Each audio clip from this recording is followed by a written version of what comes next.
मान्यवर, आइडियोलॉजी जनता के भले के ऊपर नहीं हो सकती।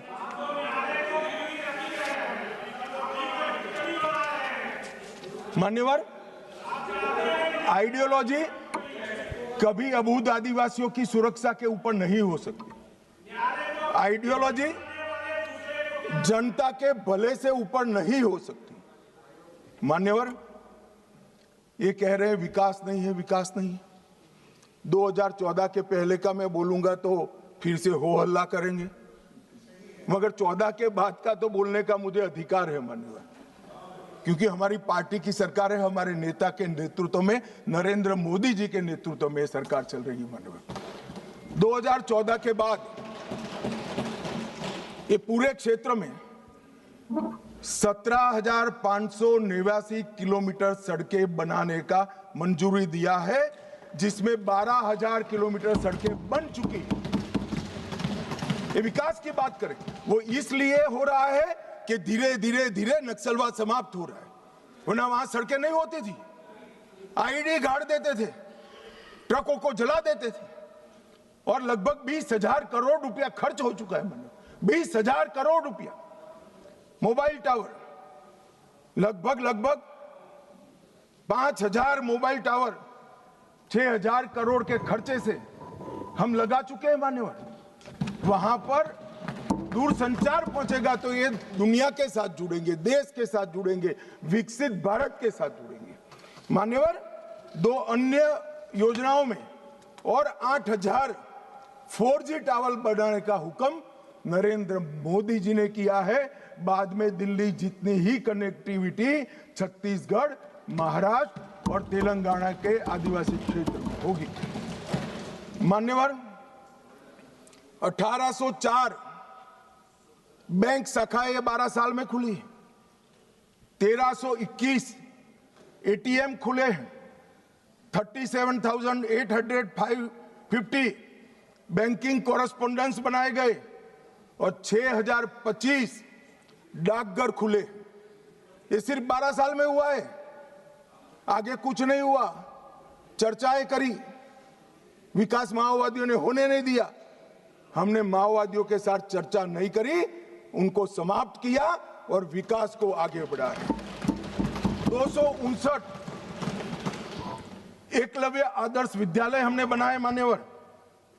इसके साथ साथ 46 ITI, 49 SDC sickle development centre बनाए, 16 कौशल विकास केंद्र बनाए और लगभग इस सब में 800 करोड़ रुपया का और खर्चा ये 12 साल में हमने किया है।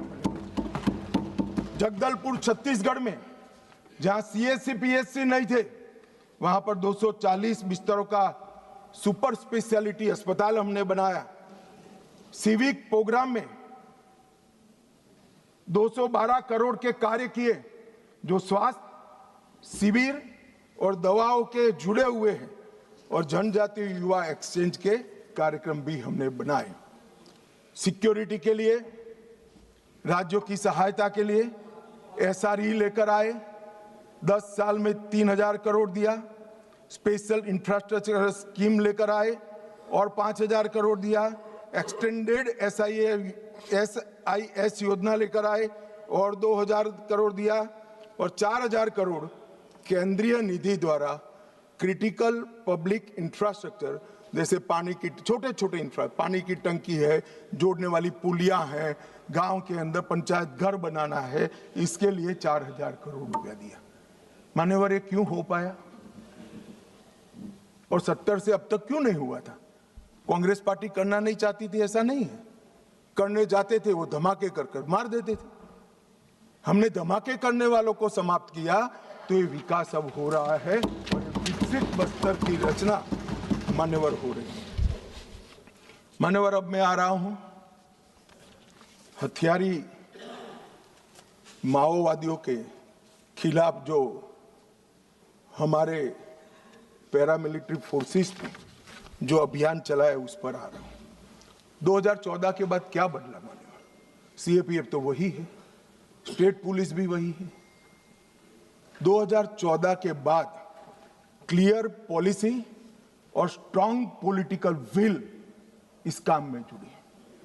नरेंद्र मोदी जी ने ये स्पष्ट कर दिया, इस देश के किसी भी कोने में, चाहे कश्मीर हो, चाहे उत्तर पूर्व हो, चाहे वामपंथी उग्रवादी विस्तार हो, गैर कानूनी प्रवृत्ति नहीं चलेगी। इस पर कठोर हाथों से काम सेंटर और स्टेट के बीच में अलाइनमेंट हुआ। स्टेट की कैपेसिटी में गवर्नमेंट, गवर्नेंस और पुलिसिंग तीनों में हमने सुधार किया। सीएपीएफ और स्टेट पुलिस का समन्वय बढ़ाया। एक्शनेबल इंटेलिजेंस को नीचे तक परकोलेट करने की व्यवस्था की और जिम्मेदारियां भी स्पष्ट कर दी। मान्यवर, ऑल एजेंसी अप्रोच शुरू किया। सिर्फ हथियार नहीं, एनआईए, ईडी, इंटेलिजेंस एजेंसी, ये सभी नेटवर्क, फंडिंग और सपोर्ट सिस्टम, ये सभी पर हमने प्रहार किया। इफेक्टिव सरेंडर पॉलिसी लेकर आए, बाद में मैं आंकड़ा बताता हूं। डेवलपमेंट और गवर्नेंस में हमने कोई वैक्यूम नहीं छोड़ा और अब पहले जहां राज्य की उपस्थिति नहीं थी, स्टेट नहीं था, वहां आज राज्य की उपस्थिति है। और नक्सलवाद के हार का सबसे बड़ा कारण ये है कि राज्य अब हर गांव में पहुंच चुका है, वहां पंचायत बन चुकी है। मान्यवर, विकास के लिए हमने होल ऑफ गवर्नमेंट अप्रोच लिया और सुरक्षा नकेल कसने के लिए होल ऑफ एजेंसी अप्रोच लिया। मान्यवर, तीन चीजें आज मैं देश के सामने, तीन तिथियां जरूर बताना चाहता हूं। 20 अगस्त, 24 अगस्त 2024, 20 अगस्त 2019 और कल 31 मार्च 2026। 20 अगस्त को गृह मंत्रालय में एक मीटिंग हुई और ये जो पूरा मोदी जी ने विकास का काम तो पहले से ही चालू कर दिया। ये पूरा पुलिस कोऑर्डिनेशन का काम, मॉडर्नाइजेशन का काम, रिटायर्ड नक्सलियों को पुलिस फोर्स में लेने का काम, इनके कोऑर्डिनेशन का काम, खुफिया एजेंसी के साथ, ये सब 20 अगस्त को डिजाइन करेंगे। तो फिर इतनी देर क्यों लगी?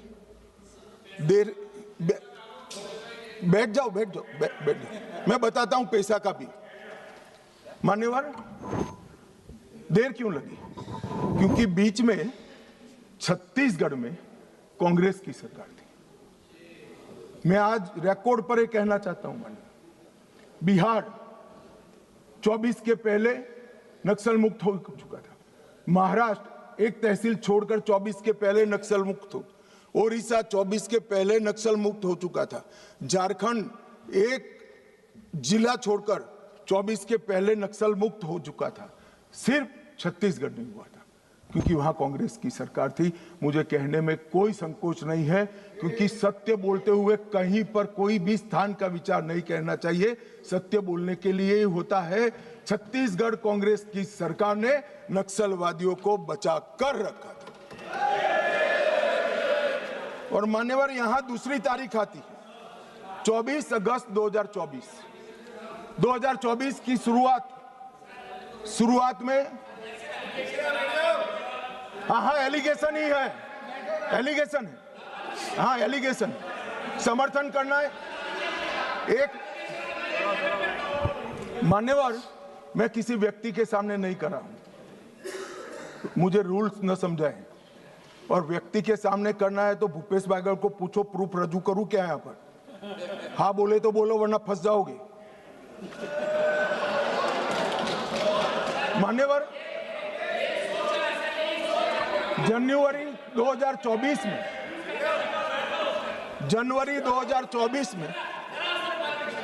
पूछ के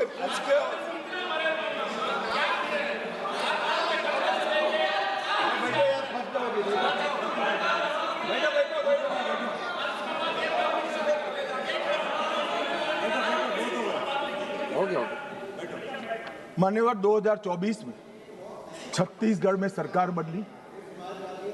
उसके दूसरे ही महीने मैं वहां गया था भाजपा की सरकार ने पूरा समर्थन का भरोसा दिया, साझा रणनीति बनी और 24 अगस्त 2024 को मैंने घोषित किया था कि 21 मार्च 2026 को ये नक्सलवाद पूरे देश से हम समाप्त करें। और उसके बाद जो हुआ वो मैं बताना चाहता हूं। मान्यवर, सुरक्षा घेरे में हमने बढ़ोतरी करी। मोदी जी के 11 साल में 596 फोर्टिफाइड पुलिस स्टेशन बने। नक्सल प्रभावित जिले जो 14 में 126 थे, आज सिर्फ 2 बचे। मोस्ट इफेक्टेड जिले 2014 में 35 थे, आज 0 है। नक्सल घटनाएं दर्ज करने वाले पुलिस स्टेशन जो 350 थे, आज 7 है। कैंप पिछले 6 साल में 406 नए सीएपीएफ के कैंप बनाए, 68 नाइट लैंडिंग हेलीपैड बनाए, 400 बुलेट प्रूफ ब्लास्ट प्रूफ गाड़ियां हमारे जवानों को दी गई, 5 अस्पताल हमारे जवानों के लिए बनाए गए और कम्युनिकेशन की सारी व्यवस्था चुस्त दुरुस्त कर दी गई। मान्यवर, परिणाम क्या हुआ? यहां बहुत सारे सांसदों ने कहा कि मारना नहीं चाहिए, वार्ता करनी चाहिए। मैं आंकड़े उनके लिए पढ़ रहा हूं। 24, 25 और 26 इसका संयुक्त आंकड़ा मान्यवर में पढ़ता हूं। मारे गए नक्सली 3 साल के अंदर 26 के अब तक मार्च तक 706 नक्सली मुठभेड़ में मारे गए। गिरफ्तार कितने हुए मान्यवर? 2218 गिरफ्तार हुए। उनको पकड़कर हमने जेलों में डाला है, अदालतों की शरण में ले गए और आत्मसमर्पण कितना किया? 4839 लोगों ने आत्मसमर्पण किया। और आप हमें संवाद की बात कर रहे हो?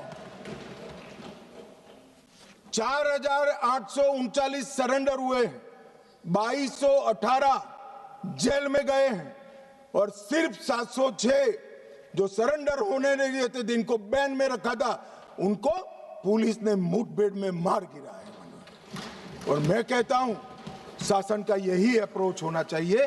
जो वार्ता करना चाहता है उसके साथ वार्ता करनी चाहिए और जो हमारे जवानों पर, किसानों पर, आदिवासियों पर, बच्चों पर गोली चलाता है उसका जवाब गोली से देना चाहिए। यही शासन का रूल होता है, यही शासन का नियम होता है। मान्यवर, हमने संवाद, सुरक्षा और समन्वय तीनों का उपयोग किया है। नवीनतम टेक्नोलॉजी का उपयोग कर रहे हैं, सटीक निगरानी और ढेर सारे टेलीफोन बिलों का विश्लेषण करा है। Location tracking system, mobile phone की गतिविधियां, scientific call logs, social media analysis, forensic और तकनीकी संस्थानों की सहायता लेकर ये पूरे अभियान का हमारे गृह मंत्रालय ने नेतृत्व किया है। ड्रोन सर्वेलेंस, सैटेलाइट का उपयोग, इमेजिंग टेक्नोलॉजी और आर्टिफिशियल इंटेलिजेंस आधारित डेटा एनालिसिस से ये सफलता मान्यवर प्राप्त हुई है। मान्यवर, कई ऐसे अभियान भी चले जिसने बड़े बड़े क्षेत्र क्लियर कर दिए। अगर मैं नहीं बोलता हूं तो हमारे जवानों के लिए अन्याय हो जाएगा। ऑपरेशन ऑक्टोपस 2022 में चला, बूढ़ा पहाड़ क्षेत्र में बिहार में चला। Operation double would Gumla, Lohardaga और लातेहार जिलों में चला। 8 से 25 फरवरी तीनों जिले नक्सलवाद से मुक्त हो गए। 2022 में चला। ऑपरेशन थंडरस्टॉर्म झारखंड के सरायकेला, पश्चिमी सिंहभूम और खूंटी जिले में 1 से 3 सितंबर 22 में चला। ऑपरेशन भीमबंद मुंगेर जिले के जून व जुलाई 22 में चला। ऑपरेशन चक्रबांधा बिहार के गया और औरंगाबाद जिलों में 22 में चला और ये सारे एरिया मान्यवर इससे मुक्त हो गए। मान्यवर, एक ऑपरेशन की ओर मैं विशेष ध्यान दिलाना चाहता हूं सदन का। ऑपरेशन ब्लैक फॉरेस्ट तेलंगाना और छत्तीसगढ़ की सीमा में 50 किलोमीटर लंबी और 37 किलोमीटर चौड़ी एक पहाड़ी है। ये पहाड़ी पर इन्होंने अपना एक परमानेंट कैंप बनाया था। 5 साल लड़ सके इतना असला, इतने हथियार, सोलार से वहां लाइट की व्यवस्थाएं, ढेर सारी आईडी बनाने की फैक्ट्रियां और 5 साल का अनाज वहां पर भरा था। 400 से 500 कैडर वहां पर एकत्रित थे। और मान्यवर, मैं आज बड़े संवेदनशीलता के साथ कहना चाहता हूं कि बहुत गर्मी थी मान्यवर। 45 डिग्री टेम्परेचर पहाड़ पर था। पत्थर 10 बजते बजते गर्म हो जाता था। शरीर में से 2 लीटर 3 लीटर पसीना बह जाता था। हम जवान को पीने के लिए रेशनिंग में 300 ग्राम पानी देते थे। जवानों ने उफ नहीं करी मान्यवर। 21 दिन तक ऑपरेशन चला। 30 से ज्यादा माओवादी मारे गए। बाकी सारे नीचे उतरते ही पुलिस के साथ मुठभेड़ों में मारे गए या सरेंडर किए। और ये पूरा असला हमने जब्त कर लिया। इसी ने महाराष्ट्र, छत्तीसगढ़ मतलब बस्तर और तेलंगाना में माओवादी आंदोलन का अंत किया। मैं आज भी बड़ी विनम्रता के साथ और बड़े भाव के साथ सीए बोलता, सुनिए ना, आगे सुनिए ना। कोई मान्यवर, बड़ी विनम्रता के साथ और बड़ी संवेदनशीलता के साथ कोबरा, सीआरपीएफ, डीआरजी और छत्तीसगढ़ पुलिस को मन पूर्वक इस सदन में सैल्यूट करना चाहता हूं मान्यवर। इन्होंने अमानवीय धैर्य का उपयोग कर इनके किले को तोड़ा है। वैसे जी कह रहे हैं ग्रेहाम का भी रोल है, मगर हमें तेलंगाना सरकार ने ऊपर आने से ना बोल दी थी कि हम ऊपर नहीं आएंगे, ये नीचे आएंगे तो हम इनको रोकेंगे। इसके लिए धन्यवाद। जो नीचे आए इसको रोका है, ऊपर नहीं आए मान्यवर। और ये आज जो 2024 की इनकी मुख्य कैडर है मान्यवर, इसकी स्थिति आज मैं बताना चाहता हूं। सेंट्रल कमेटी मेंबर और पोलिट ब्यूरो मेंबर 2024 की शुरुआत में कुल 21 थे। मेरी बात ध्यान से सुनिएगा, ये इनकी पार्टी का केंद्रीय नेतृत्व है। 21 थे, 1 पकड़ा गया है, 7 सरेंडर हुए हैं, 12 मारे गए हैं और 1 फरार है। उसके साथ भी वार्ता चल रही है। मुझे लगता है वो भी जल्दी सरेंडर कर देंगे। तो 21 के 21 सेंट्रल कमिटी मेंबर और पोलिट ब्यूरो मेंबर समाप्त हो चुके हैं और केंद्रीय व्यवस्था उनकी टूट चुकी। दंड कार्यालय में 27 स्टेट कमेटी थी, 27 की स्टेट कमेटी थी। 3 अरेस्ट हुए, 20 सरेंडर हुए, 11 मारे गए और 2 से बातचीत चालू हुई है। वो भी 37 के 37 लोग दंडकारण्य जो उनकी मुख्य स्टेट कमेटी थी वो समाप्त हो चुकी। Madhya Pradesh, Maharashtra, Chhattisgarh MMC state committee 3 surrender कर गए, 3 की ही बची थी। ओडिशा 4 बचे थे, 1 सरेंडर करा, 3 मारे गए। ओएससी ओडिशा 5 सरेंडर करे, 5 मारे गए, 10 ही थे। डिस्टर्ब रीजन ब्यूरो अरेस्ट 1 हुआ, 3 मारे गए, 1 फरार है। खाली मन 1 ही फरार है, तो 6 के 6 हो गए। और तेलंगाना में 6 सरेंडर हो गए, 3 मारे गए, 1 भी नहीं बचा है। तो उनकी पोलिट ब्यूरो मेंबर और सीएमसी ये पूरा समाप्त हो चुका है। और हमने लक्ष्य किया था कि 31 मार्च को नक्सल मुक्त करेंगे। मैं पूरी व्यवस्था होने के बाद देश को भी सूचित करूंगा, मगर मैं ऐसा बोल सकता हूं, धड़ल्ले से बोल सकता हूं कि हम नक्सल मुक्त हो